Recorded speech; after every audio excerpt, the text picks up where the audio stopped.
யார் என்ன சொன்னாலும் இந்த போனை வாங்கிட்டு தான் அடுத்த வேலையை பாப்பீங்க. சோ நீளமா பேசி உங்களை போர் அடிக்க விரும்பல. எனக்கு பிடிச்ச விஷயங்கள் பிடிக்காத விஷயங்களை பத்தி குவிக்கா சொல்றேன் கேளுங்க. பாக்ஸ்ல உங்களுக்கு ஒரு SIM eject pin, manual, soft TPU case, phone, 5V 2A adapter, type C cable, அவ்வளவுதான். இந்த போன் 3 கலர்ல வருது, ப்ளூ, பிளாக், அப்புறம் நெபுலா ரெட். ஆஃபிஷியலா 2 பெர்ஃபரேட்டட் கேசஸ் லான்ச் பண்ணிருக்காங்க. அத பத்தியும் பாப்போம். இதோ Note 7 Proவோட டெக்னிக்கல் ஸ்பெசிஃபிகேஷன்ஸ். படிக்கணும்னா பாஸ் பண்ணி படிங்க. ஆல்ரைட், இந்த போனை நான் கொஞ்ச நாள் யூஸ் பண்ணதுக்கு அப்புறம் என்ன நினைக்கிறேன்னா, டிசைன் அண்ட் பில்ட் Gorilla Glassோட பக்கா, கலர்ஸ் சூப்பர், டிஸ்ப்ளே நல்லா வைப்ரண்டா இருக்கு.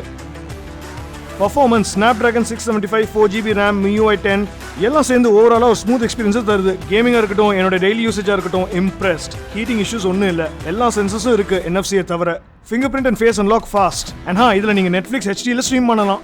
4000 mAh பேட்டரி நார்மல் யூசேஜ்ல 2 நாள் வரைக்கும் பேக்கப் தரும். ஆடியோ, கால் குவாலிட்டி எல்லாமே சூப்பர். அந்த 48 மெகாபிக்சல் ரியர் கேமரா சோனி சென்சரோட கண்டிப்பா இம்ப்ரெசிவ். ஒரு நார்மல் கன்சூமர் ஆங்கிள் பாத்தீங்கன்னா இதுல உங்களுக்கு நல்ல ஃப்ரண்ட் அண்ட் ரியர் கேமரா கிடைக்குது. வீடியோ ரெக்கார்டிங் ஓகே, பட் போட்டோஸ்னு வரும்போது நான் இம்ப்ரெஸ்ட். அண்ட் இதோ நான் சொன்ன அந்த 2 அஃபிஷியல் பெர்ஃபரேட்டட் பாலிகார்பனேட் கேசஸ் ஃபோனுக்கு ஒரு டிஃப்ரெண்ட் லுக் கொடுக்குது. yellow and black கலர்ஸ்ல வருது. ஃபோன் கிளாஸ் பேக்கோட வரதுனால இந்த கேஸ் நல்ல கிரிப்பை தருது.